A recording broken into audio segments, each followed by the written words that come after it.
Então, boa noite. Boa noite. Todos os meus irmãos encarnados e desencarnados. Que a luz de Jesus seja conosco, nos abençoando, nos protegendo, para que possamos dar início ao nosso trabalho de palestra da noite de hoje. E assim, harmonizados com as nossas preces e irradiações, vamos elevar o nosso pensamento a Deus e a Jesus, agradecendo o Senhor por mais esta oportunidade. Agradecendo, Pai, por termos chegado aqui nesta noite.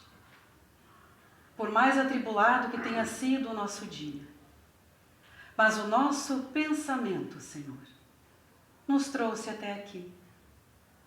A nossa vontade, o nosso coração. E que os nossos corações, Jesus, possam estar entrelaçados neste momento, recebendo a Tua luz, a Tua paz, a Tua harmonia. Sabemos que desde que entramos por este portão, já estamos recebendo as benesses destes irmãos da luz. Desde que conectamos o nosso pensamento com esta casa de orações, as nossas energias já começam a ser trabalhadas. Então, Senhor, agradecemos muito. Agradecemos sempre por tantas benesses, por tantas coisas boas que aqui viemos buscar. Que a Tua luz misericordiosa seja sobre cada um de nós e sobre todos aqueles que estão em nosso pensar e em nosso coração. E assim, Jesus, pedimos pelos protetores e mentores espirituais da nossa irmã Yara, que vem nos trazer a palavra do Evangelho na noite de hoje, nos falando do Evangelho segundo o Espiritismo, trazendo as reflexões da noite de hoje a cada um de nós, falando aos nossos corações. Pedimos o amparo, a luz e a proteção a ela e a cada um de nós. Sendo assim, agradecemos e damos por aberto o nosso trabalho de palestra da noite de hoje. Obrigada e que assim seja. Vamos embora. Ela já deu boa noite, vou dar o meu boa noite, pessoal. Boa noite. Ih, tá fraco, tem tanta gente aqui. Boa noite, pessoal. Boa noite. Oh, vocês podem, viu? Gente, vocês vão se assustar quem não me conhece, mas a maioria me conhece. E sabe que eu sou uma pessoa meio diferenciada do grupo aqui. Vem as irmãzinhas, ai amor, Jesus, caridade da coisinha. Ai, que amor. Minha prozinha Débora que tá aqui. A Rosa, veio a Inaura, veio explicar os livros direitinho. A turma do João, que foi toda instalada com amor, com carinho, veio colocar do jeito que cada um é, né, gente? Não posso me travestir aqui de boazinha, né? Tem que ser do meu jeito. Então, eu também faço parte dessa casa, mesmo que sendo do tropa de elite, né, do João, fui escolhido porque ele achou que eu deveria estar aqui hoje, né? Então, a gente viu durante esse mês de outubro todo, foi nos proposto que nós falássemos sobre as obras básicas de Kardec, que são aquelas que nos ajudam a estudar, a compreender a doutrina. Foi falado aqui, a Rosa explicou muito bem sobre o Livro dos Espíritos, foi a primeira palestra, com toda aquela doçura, aquele amor no coração que é dela, né? O estilo dela. A gente pegou muito bem, ela entrou no meu assunto que era o Evangelho segundo o Espiritismo, mas faz parte, né? Isso aí já não vou poder falar, risca lá. Tá. Aí veio a Inaura, falou sobre o Livro dos Médiuns, uma professora, deu uma aula aqui, né? Sexta passada, explicou tudo muito bem, faltou até tempo para a Inaura. Ela que é uma pessoa timidamente reservada, assim, e me admirei, digo, ela está dizendo que faltou tempo para explicar tudo, porque o livro é muito grande, né? Tinha muitos itens. Então cada um vai dentro do seu potencial. Mas ela entrou um pouquinho dentro do Evangelho também, que faz parte de todas essas obras, né? E agora, o que sobrou para mim falar? Então, gente, eu como sou muito esperta e muito evoluída, olha o tamanho do evangelho que eu tenho na minha casa. Olha aqui. Nem meu não é pedir emprestado, isso aqui é do meu marido. Porque a gente é muito evoluído, porque olha o tamanho do livro. Mentira, né, gente? A gente comprou esse baita livrão aqui na sociedade porque a gente não enxergava lá no pequeno o que estava escrito. Esse tem umas letronas desse tamanho para a gente poder aprender melhor, né? Então não é o tamanho do livro que vai fazer a diferença. Não é o tanto de vezes que a gente leu que vai fazer a diferença. E sim o que a gente já está praticando lá no livro. Essa é a diferença. Isso vai fazer parte do nosso crescimento, da nossa evolução, né? Não adianta ter um livro até maior que esse, não a gente vai mandar fazer bem grandão, né? Ai, isso evolui, então é o tamanho do meu livro. Que nem quando foram procurar Kardec, a mãe disse que o filho incomodava muito em casa. O que a mãe ia fazer para educar aquele menino? Aí Chico Xavier disse assim, dá-lhe o evangelho desse menino. A mãe disse, tá, mas tem que dar na cabeça dele, que fosse com esse matava. Né? Fosse com esse aqui, ela atacava até ladrão lá na portaria. Então, gente, não é a quantidade do que se estuda, e sim do que pratica. Né? Para que a gente não se engane. Mas o que é esse tal do Evangelho segundo o Espiritismo, né? A gente volta lá, aqui as irmãs já falaram sobre todas as qualidades, os atributos de Kardec, o quanto ele foi estudioso quando ele esteve por aqui, a liberdade que ele tinha para estudar, tantos assuntos, diversos assuntos, e foi mestre em tudo que é tipo de coisa aí. E ele tanto foi bom no que ele fazia, que ele decidiu então pesquisar os fenômenos espirituais e trazer através das obras, está aqui a representação, né, de cada uma delas, para nos ajudar no nosso estudo, para ser assim aos poucos, pausado, que tem que ser devagarinho o negócio. Então, a joia da coroa, gente, a joia preciosa da criação, no meu entender, na minha opinião, é o Evangelho segundo o Espiritismo. Por quê? Ele é Jesus passado para os dias de hoje, na linguagem que a gente entende. Ah, não, tu vê, naquela época veio Moisés com chicote disciplinador para botar o povo no trilho, não foi suficiente. A espiritualidade manda Jesus, vai lá com amor, com carinho, ensina, pega na mão, mostra para as pessoas como se faz. Jesus fez tudo isso pessoalmente e nós ainda estamos remando, estudando as lições, ainda não compreendo. De novo vem a espiritualidade, inspira os irmãos da terra e diz, olhem lá no Evangelho segundo o Espiritismo, foi o que Kardec deixou para nós, né? Em 1864, gente, vocês vão entender que eu não sou muito de decorar data, muito de decorar nome, essas coisas não é comigo. O negócio é a essência das histórias, que faz a diferença para nós, que é o que a gente guarda no coração da gente, tá? Mas eu anotei aqui para não me esquecer. 1864, em Paris, é lançado o livro Evangelho segundo o Espiritismo. Do que se trata? É a doutrina do Cristo traduzida para a linguagem de hoje, ou seja, como que a gente entende hoje aquelas passagens lá, de tantos mil anos atrás, né? 12 mil e tantos anos atrás. Como é que eu vou entender hoje? Então, quem tem um livro desse em casa, não precisa ser desse tamanho, viu? Pode ser o pequeno normal lá. Não queira ser tão evoluído feito eu, assim. Ai, Jesus, credo. Qualquer livro do Evangelho segundo o Espiritismo, não tem, eu tenho o Novo Testamento. Gente, acompanhe, lê as passagens em casa, um pedacinho por dia. Tem gente que diz, tem que ler na ordem. Como você quiser, abra o acaso. Leia, pratique aquilo que está ali, que isso é o que vale.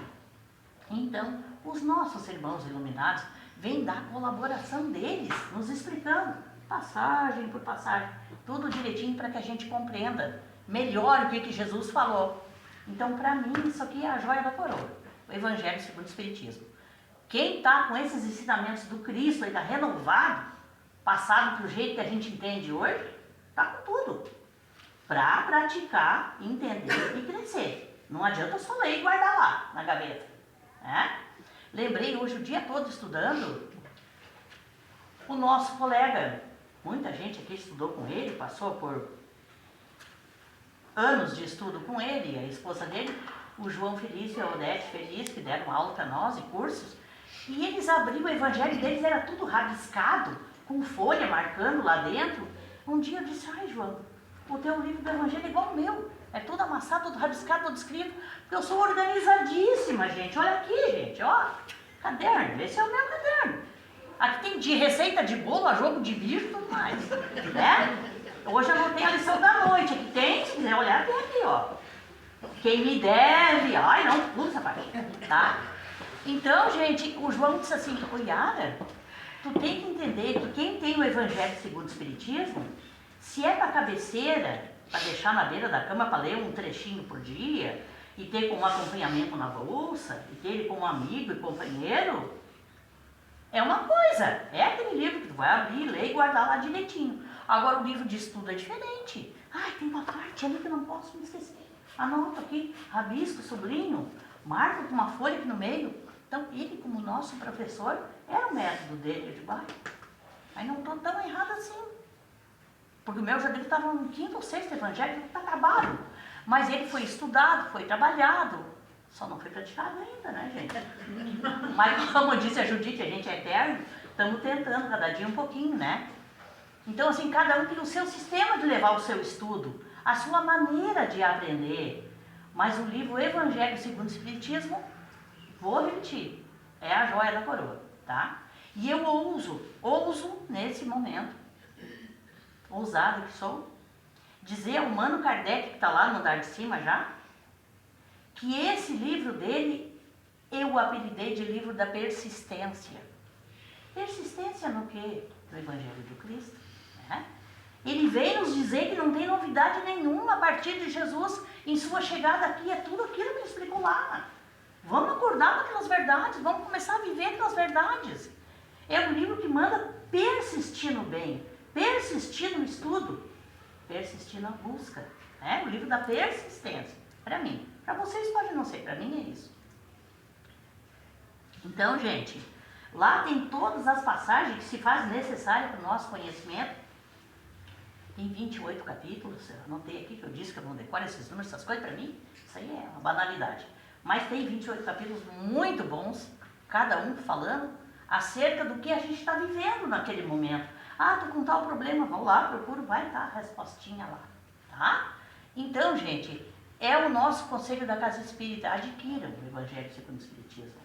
Leiam, estudem, apliquem, façam o que eu ainda não estou conseguindo fazer na íntegra, porque é difícil para nós, nesse plano de provas e expiações, conseguir fazer tudo de imediato.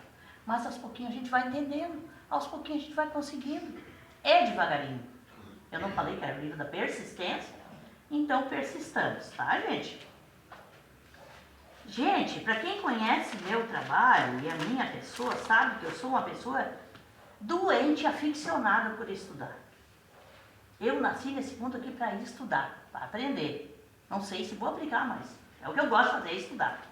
Então, no dia 26 de novembro do ano de 2002, há 22 anos atrás, o meu filho número 2, meu filho do meio, Paulinho, chegou em casa e disse assim, mãe, eu preciso te contar uma história que o professor contou lá no Senai. Estava encerrando o curso de Senai de Artes Didáticas. Depois ele tirou outro Senai depois disso, mas estava no primeiro Senai. E o professor contou a história da persistência. Eu digo, opa, já liguei minha antena, né? E ele me contou essa história muito bonita, que eu vou contar aqui, o negócio da persistência. E eu me atraquei a estudar sobre essa história. Para mim não basta escutar a história. Eu tenho que bisbilhotar lá, sabe? Eu acho que é uma veia de Sherlock Holmes, sei lá eu, quem é?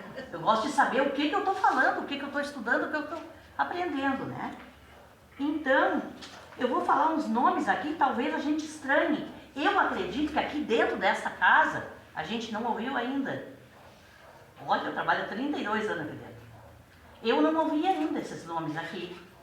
Mas são importantes, são relevantes para essa história, que essa história vai nos contar uma parte muito interessante sobre a persistência, tá? Então, dia 6 de... agora já é história, tá, gente? Dia 6 de agosto de 1945, gente, não se assustem, caiu em Hiroshima a bomba, né, que destruiu a cidade. Não precisa já começar a chorar, viu, Leonara? Mas não precisa chorar, tá? Que vai terminar com o final feliz aqui. Caiu a bomba de Hiroshima e arrasou com a cidade, né? Arrasou com tudo. E lá nessa cidade, o pessoal que não foi atingido na hora, no momento, saiu correndo em busca de salvação, de salvar a própria pele. Entre essas pessoas, havia uma menina, se alguém sabe de quem eu estou falando, pode levantar o dedo, por favor, chamada Sadako Sasaki. Ela tinha 2 anos. Alguém já ouviu falar esse nome? Não se preocupe que não precisa decorar também. É só escutar a história, que vale a pena. E essa menina Sadako Sasaki saiu correndo para se salvar dos horrores da bomba. Passou a mão no irmãozinho e se foram. Ela tinha 2 aninhos e meio que tropeçava, o irmão catava de volta e fugia e correram para cercanias da cidade, no lugar que eles iam se abrigar na casa de uns parentes. E ela tinha 2 anos só.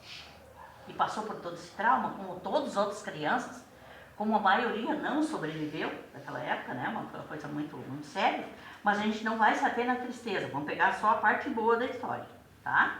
Então Sadako Sasaki se criou na casa dos parentes até que a família refizesse a casa de volta para eles voltar a morar. O pai tinha uma barbearia, a mãe trabalhava, era doméstica numa casa, e os pais eram budistas. E deram, desde pequeno, todo o conhecimento para Sadako e para o irmãozinho. Enfim, toda a família orava os preceitos de Buda, enfim, estudavam. Era uma família muito espiritualizada. A menina se criou ouvindo as primeiras palavras. Sabia que a vida do corpo físico se vai, mas o espírito continuava, era eterno, a busca do saber, né? Então essa menina, ela não foi atingida diretamente com a radiação da bomba, porque ela correu, mas no caminho eles pegaram uma chuva ácida, negra. O irmão ainda deu umas respingadas lá, mas ela tomou um banho naquela chuva ácida. E aquilo fez muito mal para ela, para o corpinho físico.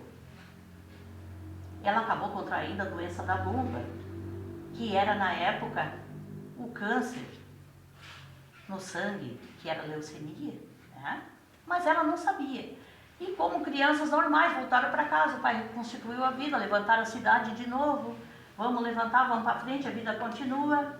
Ela entrou para a escola e era uma criança muitíssimo inteligente, muito amigável, muito bacana, uma criança muito especial, muito.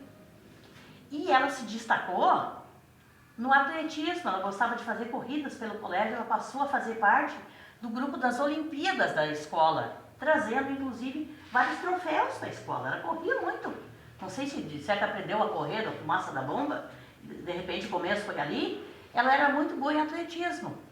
E um dia, aos 10 anos, ela cumprindo uma prova de atletismo, quando ela cruzou a linha de chegada, ela caiu desmaiada. Mas ela cumpriu todo o percurso da prova. Ela chegou em primeiro lugar. Mais um troféu para Sadako. Já tinha uma estante cheia de troféus lá, né? Em atletismo. O sonho dela era se tornar uma professora de atletismo. Tá. E os pais diziam, persiste no teu sonho, né? Persiste nas tuas coisas, na tua vida. A instrução familiar era essa, persistência, a fé, né? E ela foi levada para o hospital. Ela não acordou mais, esse discurso foi levado e ela acordou dentro do hospital. Um drink, tá? E aí dentro do hospital lá, o médico passa o diagnóstico para os pais e diz, infelizmente, Sadako foi atingida naquela chuva ácida com a radiação da bomba e ela está com leucemia. E isso não tem cura. Ainda que no nosso plano, não tem, até hoje não tem. A pessoa luta, é muito difícil. E ela vai ter que ficar hospitalizada, ela não vai voltar para casa. Porque aqui o tratamento vai ser dado. E os pais, imbuídos naquela força espiritual das lições de Buda, enfim, a persistência, resolveram persistir no tratamento da menina. E lá ela ficou hospitalizada. Aí um dia, eu vou ler o nome da amiguinha dela aqui, que são nomes diferentes. Os japoneses têm costumes diferentes. Ela tinha uma amiguinha chamada Chisuko. Não era Kisuko, era Chisuko. A Chisuko foi no hospital visitar ela e levou um origami. O que é origami, gente? Dobradura de papel, né? Sabe o que é origami? Então levou uma dobradura de papel. Eu vou passar para vocês uma foto aqui e vocês passem um para o outro para saber do que a gente está falando. Pega aqui, ó. Passa para a turma ali e vocês passam um para o outro aí e vão olhar o que é, tá? ela levou essa figura aí, que é um pássaro dobrado, é um tissuru. Tissuru quer dizer o grou, o pássaro grou, que é o de lá, né? Traduzido para eles é tissuru. E disse assim, Sadako, tu conhece a história do tissuru encantado? Sadako disse não, porque ela era pequenininha, os pais não contaram para ela até então essa história do tissuru encantado, né? Aí Tsuko disse assim para ela, tu sabe que aqui entre nós, na nação que a gente mora aqui, existe uma lenda, se a gente fizer 1000 dessas dobraduras do tissuru ali, quando fizer o 1000º, enquanto tu vai fazendo, tu vai mentalizando aquele pedido, o que tu quer. Peça saúde para ti, peça cura para ti, Sadako. Quando tu terminar o 1000º, tu vai ver que tu tá curado. E a menina se atracou a fazer as dobraduras do origami. Mas nessa época do pós-bomba lá, tudo trancou, comércio e tudo naquela região. Gente, eu estudei isso demais, estudei desde 2002 para esbilhotando a vida dessa guria aqui, ó.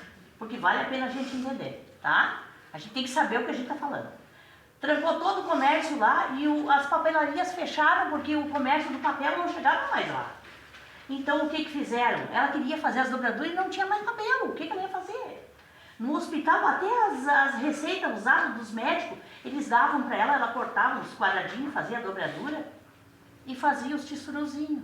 Chegou num ponto que ele é cortado assim, ali. Gente, o nome do passarinho está aí, procure na internet o jeito de fazer a dobradura e a lenda do tissuru encantado. Procurem lá estudar. Façam como eu faço. Bisbilhotem. Para a gente aprender alguma coisa nessa vida tem que estudar. Não pode só na historinha engolida, a figurinha carimbada, não. Tem que saber coisa nova. Então, ela começou a fazer aquele tissuru lá e daí terminou o papel, não tinha mais como fazer. Foi feita uma campanha na escola para que os alunos mandassem, tivessem resto de folha de caderno usado, capa de caderno que fosse, para ela dobrar e fazer os tissurus. E ela começou a reduzir o tamanho da dobradura, porque não tinha mais papel. E ela chegou, gente, eu não fiz um dobrado em casa porque eu tomei um pau, eu não consegui fazer origami. Tá lá todos os passos na internet, mas não consegui. Eu não tive essa capacidade de fazer o que ela fazia.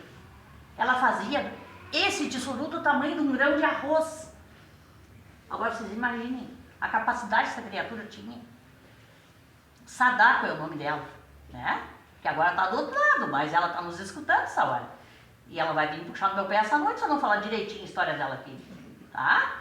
Então ela fez os tissurus pensando e passou isso para os médicos, os enfermeiros, que ela fazia na intenção de que esse tissuru encantado, quando chegasse ao 1000º, que o milagre fosse feito. Ela queria cura para ela. Criança quer viver, o adulto quer viver, o velho quer viver, o novo imagina muito menos com toda energia. Ela ficou 2 anos no hospital, deitada na cama do hospital.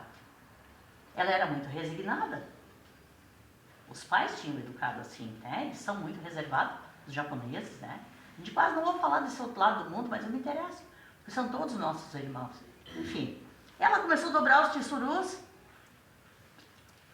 e em cada um, atrás da asa, vocês olhem, né? Tem umas asinhas, vocês olhem a foto da asa, ela escrevia assim, tissuru encantado, me salva, me cura. E todos eles tinham um pedido dela.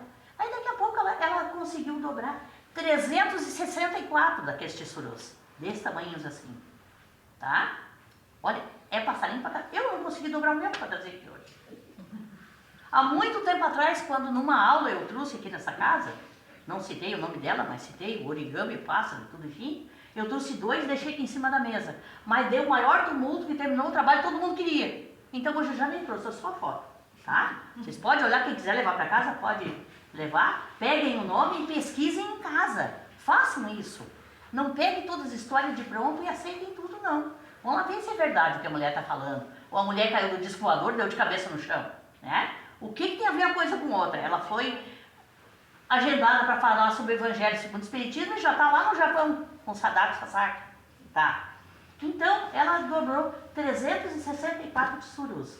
Quando chegou nesse dia, a enfermeira foi no quarto assim, Sadako, como é que tu tá hoje, minha filha? Ela passava ânimo para as outras crianças que muitas pereceram no meio do caminho, fazendo tratamento, nem chegaram tão longe feito ela. Ela disse assim para a enfermeira, Hoje eu estou cansada, eu estou muito cansada. Eu não quero mais dobrar tissuru, eu não tenho mais papel e não sei como é que vai ser, como é que eu vou dar continuidade. Começou a chegar papel, era folha de caderno usada, era tudo que tinha dentro de casa, mandava para ela dobrar os tissurus. Ela pegou e disse assim para a enfermeira, então tá, vamos fazer assim, a partir de hoje eu vou mudar o meu propósito. Eu quero desenvolver o tissuru perfeito. Eu quero um que bata asas em busca da liberdade.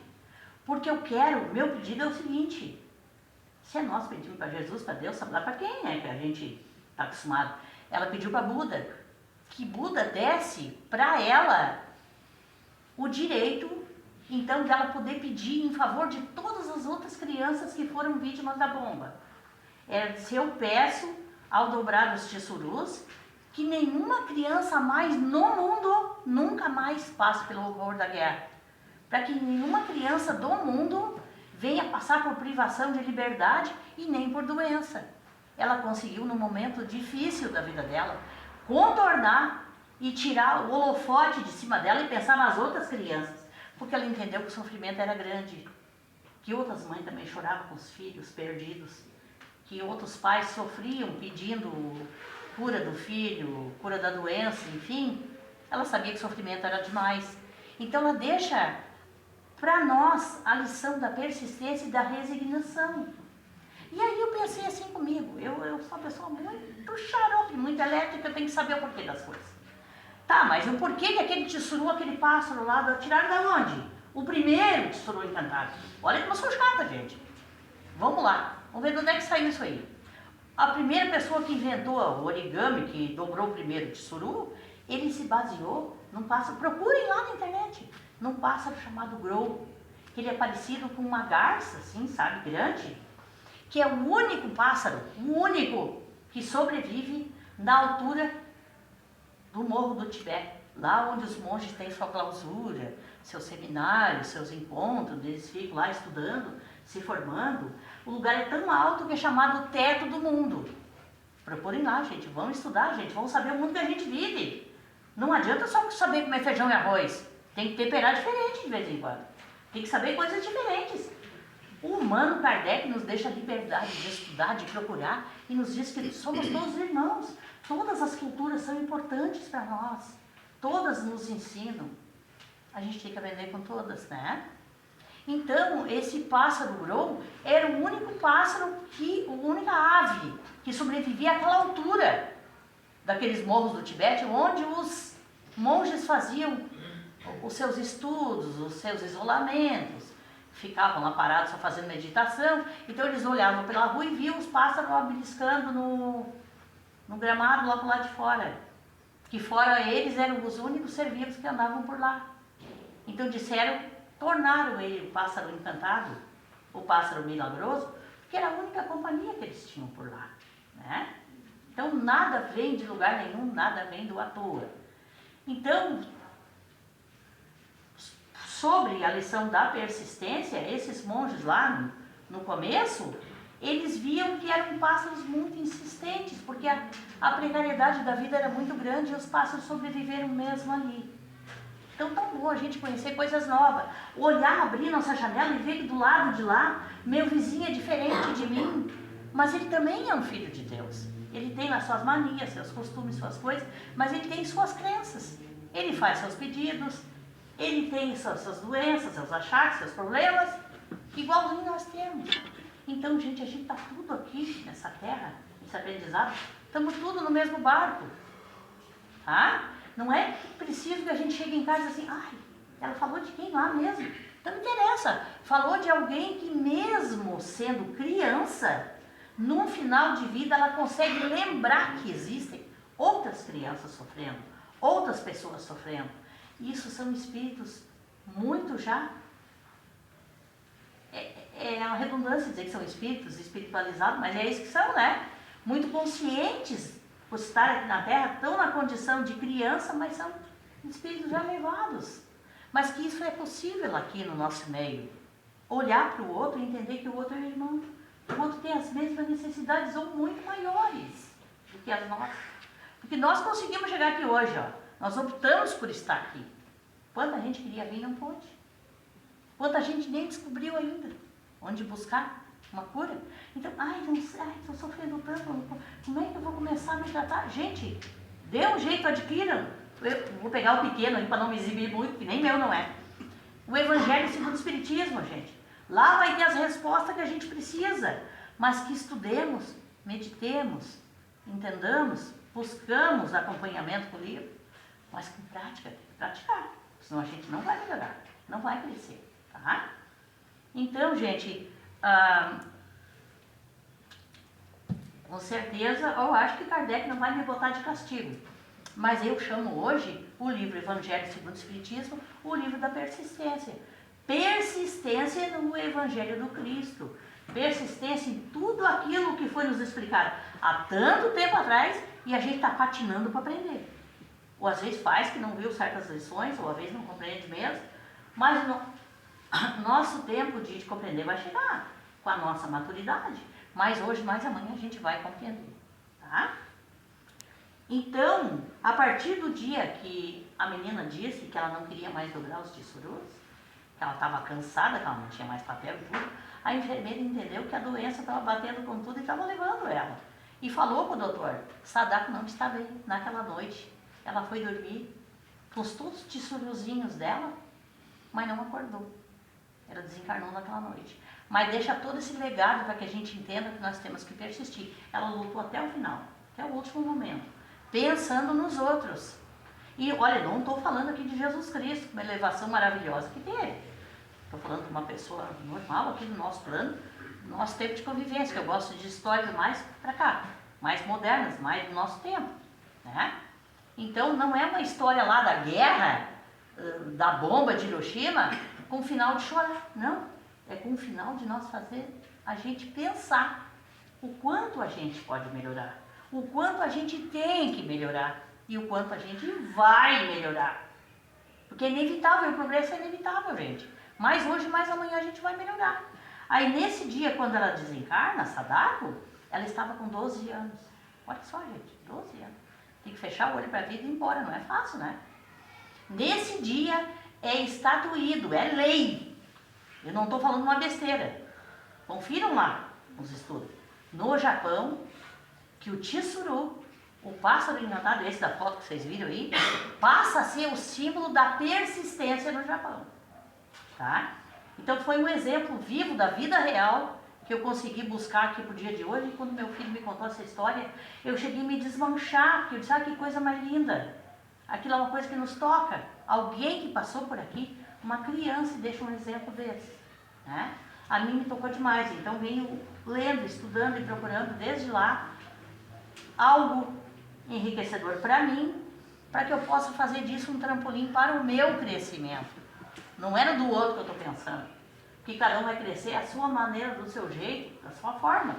Mas eu vou ter que pensar no meu. Tá devagar, que eu comprei um livro bem grande. Eu evoluí. E esse livrão aqui só tem as letras grandes, mas a lição é a mesma que está lá, gente.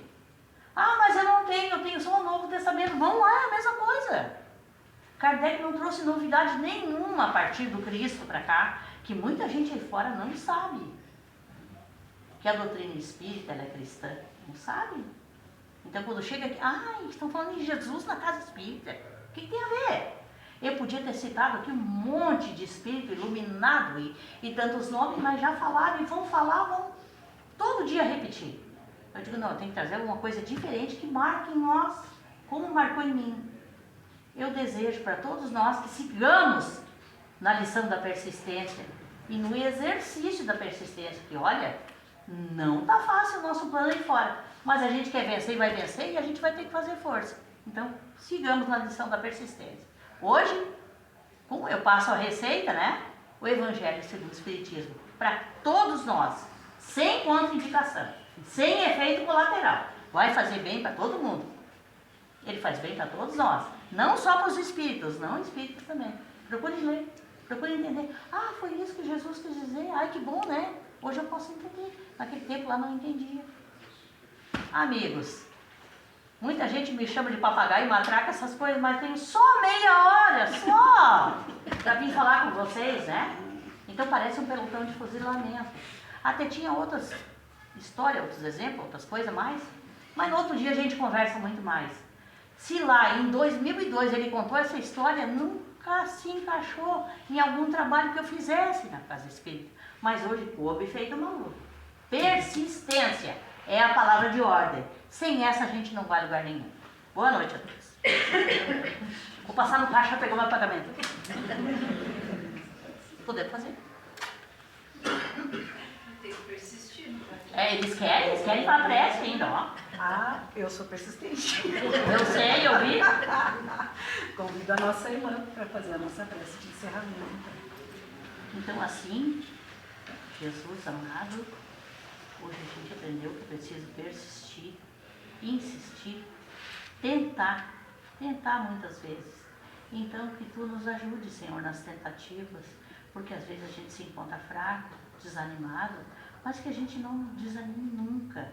Que esses bálsamos que recaem sobre nós nesse momento nos sirvam de apoio, nos sirvam de alívio, nos sirvam de farol para que cada um de nós possa conduzir a nossa vida o mais reto possível.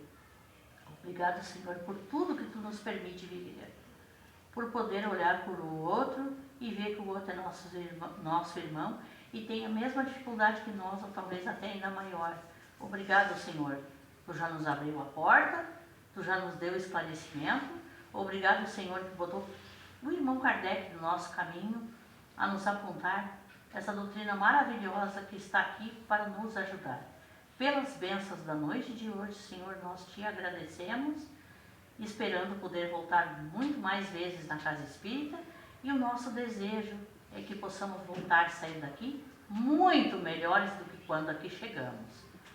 Em nome de Deus, do Cristo da Caridade, a luz nos foi transmitida mais uma vez. Que assim seja. E pelo jeito a luz é persistente, porque ela vai continuar aqui, né? Nós vamos vir buscar mais. Obrigada, gente. Cadê Leonardo? Lá vem ela. Deixei o tempinho para ti, tá?